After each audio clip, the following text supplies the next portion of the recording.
नमस्कार दर्शक बंधु आमर पुराण श्रेष्ठ भागवत आउ व्यासकृत भागवत को जगन्नाथ दास ओडिया रे करिसंती। ओडिया भागवत समस्ते पढ़ंती, समस्ते जानती, किंतु समस्ते तर्जमा भी मध्य करती। जेतेबेले मनुष्यर शेष निश्वास समय आसे सेतेबेले भी ताको कहंती हे भागवत दी अक्षर ता पाखरे बोल कहीं ना समस्ते जानती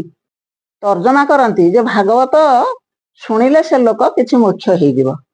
एइथि सकाशे भागवत बोलती। तेणु एटा किछि नुआ कथा ना, एटा बहु परंपरा एवं पुराणा कथा, से कथा को आमे पुनराय बोलुचु। भागवत आजिर भागवत प्रथम खंड भागवत मु आरंभ करबा को जाउची। मु होउची प्रमिलानंद आउ मु भागवत प्रेमी, भागवत बोलिया को भल पाए और अत्यधिक श्रीकृष्ण को मध्य भल पाए। तेणु मु बोलिया पई जाउची। ओम बिंदु संदुतं ओंकार नारायण नमस्कृत्यं नर चैव नरोत्तमं देवी सरस्वती व्यास ततो जय मुदीरयते मूक करोति वाचालं पंगुलंघयते गिरि जत्कृपा तमह वंदे परमानंद माधवं निगम कल्पतरुगलितं फल सुख मुखाद्रव संयुतं पीबत भागवत रसमालयं रसिका भूभावुका गोविंद गोविंद गोविंद पदुगळु छिम करंद श्याम करंद पान करी हेले तरिले ब्रज नारी से ब्रज नारीଙ୍କ पयरे मन मोर हु निरंतरे मन निरंतरे रहु हा कृष्ण कहि जीव जाऊ हा कृष्ण कहि जाऊ जीव मोते उधर वासुदेव हा कृष्ण कहि जाऊ जीव मोते उधर वासुदेव। प्रथम स्कंद प्रथम अध्याय। नमये नृसिंह चरण अनादि परम कारण जहार आदि मध्यन्ते विचार न घटे जगते इंद्रिय अर्थ न जानती सत्य जे नित्य प्रकाशंती आनंद मने वेद सार ब्रह्मांड कला से विस्तार जार स्वरूप हो दे चिंती वेद पुरुष न जानती मूर्तिका विकार जेमंत जल नले सुजंत्रित रूप रूप प्रतितिनी जहा जगरे अनुमानी स्वभावे नुहे जयवंत ए संख्या जोगींकर मत आत्मा प्रकाशे जन्म होई निरते कुहुक बोलाई अखंड मंडलाकारं व्याप्तजेन चराचरं तत्पदं दर्शितं येन तस्मै श्री गुरवे नमः। अज्ञानतिमिरान्धस्य ज्ञानाञ्जनशलाकया चक्षुरुन्मीलितं येन तस्मै श्री गुरवे नमः। जहा परमानंद हरि जहा भाविले भवभूतरी तार चरणे नित्य ध्यान करितरंति सुज्ञ जन से हरिपाद हृदय धरी प्रबंधे गीत नाद करी अशेष जगत रहिते वंदई दास जगन्नाथे निर्मल मुनिकर मते हरिचरित भागवते कहिबी अछि जेते गुण ସୁଜନ ସାବଧାନେ ଶୁଣ, କପଟ ଧର୍ମ ଯାର ନାହିଁ, ସ୍ୱଭାବ ଶାସ୍ତ୍ର ସେ ବୋଲାଇ, ସେ ସାଧୁ ଜନଙ୍କର ଧର୍ମ, ମାୟା ବର୍ଦ୍ଧିତ ଶୁଭ କର୍ମ, ସେ ଧର୍ମ ଯେ ହୁଅ ଅନୁମାନି, ଏଣୁ ସଂସାରେ ଯେତେ ଜ୍ଞାନୀ, ତାଙ୍କ ବିଚାରେ ବସ୍ତୁ ଯେତେ, କହିବା ଶୁଣ ଏକ ଚିତେ, ଲକ୍ଷ ଲକ୍ଷ ଯେତେ ଜାଣି, ବୋଧ ବିଚାରେ ପରିମାଣି, ସେ ବସ୍ତୁ ଅଛି ଯହିଁ ପୁରୀ,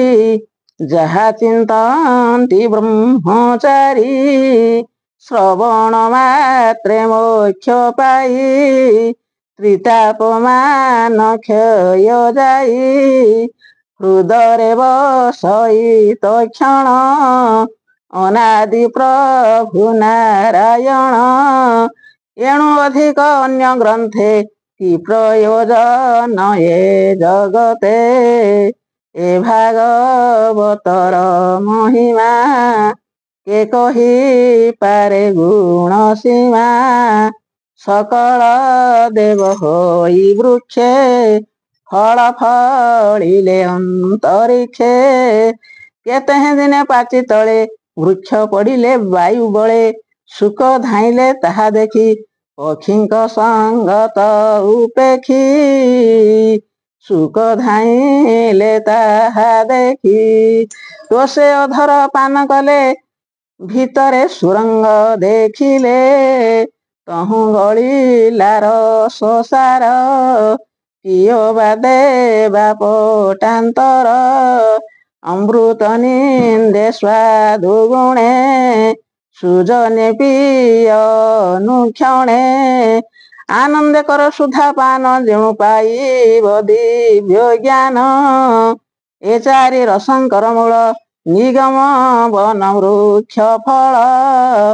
ପ୍ରିୟ ଜୀବନ ଅନ୍ତ ଯାଏ, ଯେବେ ତରିବ ମାୟା ମୋହେ, ଏବେ ହୋ ଶୁଣ ସାଧୁ ଜନେ, ହରିଚରିତ ଶୁଦ୍ଧ ମନେ, ସର୍ବଦେବଙ୍କର ରମ୍ୟ ସ୍ଥଳ, ନାମ ଯେ ନୈମିଷାରଣ୍ୟ, କଳିର ଆଗମନ ଦେଖି, ମୁନିଏ ସ୍ୱସ୍ଥାନ ଉପେକ୍ଷୀ, ସୌନକ ଆଦି ମୁନି ଗଣେ, ମିଳିଲେ ନୈମିଷାରଣ୍ୟେ, କଳି କଳୁଷକୁ ଆଗ କରି, ଏକାନ୍ତ ମନେ ଯେ ବିଚାରି, ସଂକଳ୍ପ କରିଏ କତୁଲେ, ସମସ୍ତେ ଯଜ୍ଞ ଆରମ୍ଭିଲେ, ଜାଣନ୍ତି ଶୁଭେ ସର୍ବ ଦୀକ୍ଷା, ସ୍ୱର୍ଗାପ ବର୍ଗେ କଲେ ଇଚ୍ଛା, ସକଳ ମନ ପ୍ରାତ କାଳେ, କର୍ମ ସାଧିଲେ ଜ୍ଞାନ ବଳେ, ସୁତ ମୁନିଙ୍କୁ ମନେ କରି, ସକଳେ ବସିଲେ ଆବରି, ସକଳ ମୁନି ଶୁଦ୍ଧ ମନେ, କହନ୍ତି ଅମୃତ ବଚନେ, ଋଷୟ ଉବାଚ, ଭୋସୁତ ଶୁଣ ସାବଧାନେ, ତୋର ମହିମା ଅନୁମାନେ, ସର୍ବ ପୁରାଣ ଇତିହାସ, ଶୁଣିବୁ ତାହାର ସମ୍ଭାସ, ସଂସାରେ ଧର୍ମ ଶାସ୍ତ୍ର ଯେତେ, ସବୁ ଗୋଚର ତୁମ୍ଭ ମତେ, ଏ ବ୍ୟାସ ମୁନିଙ୍କ ଶିଷ୍ୟ ରୂପେ, ଏକଥା କହିଲେ ଜାଣ ପ୍ରତ୍ୟକ୍ଷେ, ପୂର୍ବେ ଯେ ଥିଲେ ବ୍ରହ୍ମମୁନି, ତାଙ୍କ ବଦନୁ ଅଛି ଶୁଣି, ସକଳ ଶାସ୍ତ୍ର ତୁମ୍ଭ ତହିଁ, ବେଦ ପୁରାଣ ଯେତେ କହି, ବ୍ୟାସଙ୍କ ଅନୁଗ୍ରହ ଘେନି, ସକଳ ଶାସ୍ତ୍ରେ ତୁମ୍ଭେ ଜ୍ଞାନୀ, ଦଇବେ ଅଛି ଏହି ମତି, ଯେ ଶିଷ୍ୟ ଗୁରୁରେ ଭକତି, ଶିଷ୍ୟରେ ଜିତେ ଦୟା ବଳେ ସକଳ ତତ୍ତ୍ୱ ଜ୍ଞାନ ବଳେ ଏ ବ୍ୟାସଙ୍କ ଶିକ୍ଷା ଯେତେ ପ୍ରକାଶ ଆମ୍ଭର ବ୍ରତେ ନିଶ୍ଚୟ ଏକାନ୍ତେ ଶ୍ରେୟ ଯେତେ ଏ ଜୀବ ତରିବ ଯେମନ୍ତେ ଯେଣୁ ତୁଟଇ ବିଷ୍ଣୁ ମାୟା କହ ଆମ୍ଭରେ ଯେବେ ଦୟା ଏ କଳି ଯୁଗେ ଯେତେ ପ୍ରାଣୀ ଅଳ୍ପ ଆୟୁଷ ପରିମାଣୀ ସ୍ୱଭାବେ ମନ୍ଦ ବୁଦ୍ଧି ହନ୍ତି ପ୍ରାଣୀଙ୍କ ଉପଦର୍ଭ ଚିନ୍ତି ଯୁଗ ବ୍ୟବହାର ଏ ପରିମାଣୀ ସକଳ ଧର୍ମେ ଆମ୍ଭେ ଜାଣି ଏ ପ୍ରଶ୍ନ ସୁହେ ଆମ୍ଭ ମତେ ସାର ଧରି ତୁମ୍ଭ ଚିତେ କହ କେମନ୍ତେ ପ୍ରାଣୀଗଣ ଏ ଘୋର ସଂସାରୁ ତରିଣ ଯେଣେ ପ୍ରସନ୍ନ ହୋଇ ହରି ଏ ଜୀବ ଆତ୍ମାଙ୍କୁ ଧରି ଏ ଜୀବ ଆତ୍ମାଙ୍କୁ ଧରି ତୁମ୍ଭେ ପ୍ରଶ୍ନ ଯୋଗ ବଳେ ପ୍ରକାଶ କର ମହିତଳେ କି ପ୍ରୟୋଜନେ ଜଗନ୍ନାଥ ଦେବକୀ ଉଦରେ ସ୍ତମ୍ଭୁତ ସେ ହେତୁ କହ ଶୁଦ୍ଧ ଚିତେ ଆମ୍ଭେ ପଚାରୁ ଜନହିତେ ଘୋର ସଂସାରେ ପ୍ରାଣୀ ପଡ଼ି ଆତ୍ମା ନିସ୍ତାର ପଥ ହୁଡ଼ି ଯାହାର ନାମ ଉଚାରିଲେ ସଂକଟୁ ତରି ଯାନ୍ତି ଭଲେ ଯା ଭୟୁ ଜୀବ ତେଜହରେ ସେ ହରି ନାମ ଶୁଣି ଡରେ ଯାର ଚରଣେ ଆଶ୍ରୟ କରି ପାବନ ହୁଅନ୍ତି ବ୍ରହ୍ମଚାରୀ ଶୁଦ୍ଧ କରନ୍ତି ସର୍ବଜନେ ଗଙ୍ଗା ଦେଶ ସ୍ନାନ ପାନେ ଯାହାର ଯଶ ଗୁଣ ଶ୍ଲୋକେ ପୁଣ୍ୟକ ଭଜନ୍ତି ଏକେ ଏକେ କଳି କଳୁଷ ନ ଲାଗଇ କେବା ନତରେ ଏହା ଗାଇ ଏ ଯଶ ଗାଇ ମୁନି ଗଣେ ସୁଖେ ତରନ୍ତି ଭବନେ ସେ ହରି ବ୍ରହ୍ମାଣ୍ଡ ମଧ୍ୟରେ ନାନା ଶରୀରେ ଅବତାରେ କଳିଆଗମ ଆମ୍ଭେ ଦେଖି ସକଳ ସମ୍ପଦ ଉପେକ୍ଷୀ ଏ ପୁଣ୍ୟ କ୍ଷେତ୍ରେ ଶୁଭକ୍ଷଣେ କୃଷ୍ଣର କଥା ଅନୁକ୍ଷଣେ କରିତରିବୁ ବିଷ୍ଣୁ ମାୟା ଭମୁନି ତୁମ୍ଭେ କର ଦୟା ଆମ୍ଭର ପୂର୍ବ ପୂର୍ଣ୍ଣ ଫଳେ ସଙ୍ଗ ହୋଇଲୁ ତୁମ୍ଭ ମେଳେ ଏ ଭୟଙ୍କର କଳି କାଳେ ଆମ୍ଭେ ଯେ ଅଛୁ ଭବ ଜଳେ ଏ ଜଳୁ ତୁମେ କର ପାର ବୋଲିବେ ଜହ୍ନେ କର୍ଣ୍ଣଧାର ସେ ହରି ଭକତ ବତ୍ସଳ ସର୍ବଦେବଙ୍କ ଆଦି ମୂଳ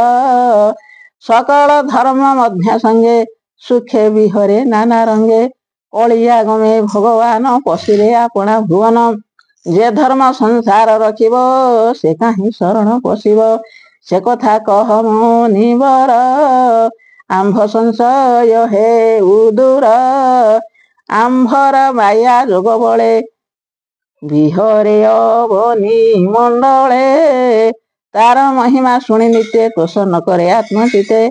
ଜିହା ଦେଶନେ ସୁଧାରସ ପିବନ୍ତେ ନୁହଇ ସନ୍ତୋଷ ଅନର ରୂପେ ଥାଇ ହରି ବାହ୍ୟ ଅନ୍ତରେ କର୍ମ କରି ୟମନ୍ତେ ନୈମିଷ୍ୟ ବନସ୍ତେ ସକଳ ମୁନିଙ୍କ ଅଗ୍ରତେ ସୌନକ ଆଦି ମୁନିଗଣେ ଯେ ପ୍ରଶ୍ନ କଲେ ଜଣେ ଜଣେ ନିର୍ମଳ ବିଷ୍ଣୁର ଚରିତ କୃଷ୍ଣ ବିଷୟ ଭାଗବତ ସୁଜନ ଜନଙ୍କର ହିତେ କହଇ ଦାସ ଜଗନ୍ନାଥେ ଏ ଘୋର ଭବ ଦୁସ୍ତରରୁ ଉଦ୍ଧର ନାଥ କଳ୍ପତରୁ ଏ ଘୋର ଭବ ଦୁସ୍ତରରୁ ଉଦ୍ଧର ନାଥ କଳ୍ପତରୁ ଇତି ଶ୍ରୀମଦ୍ଭାଗବତେ ମହାପୁରାଣେ ପାରମହଂସ୍ୟାଂ ସଂହିତାୟାଂ ବୈୟାସିକାଂ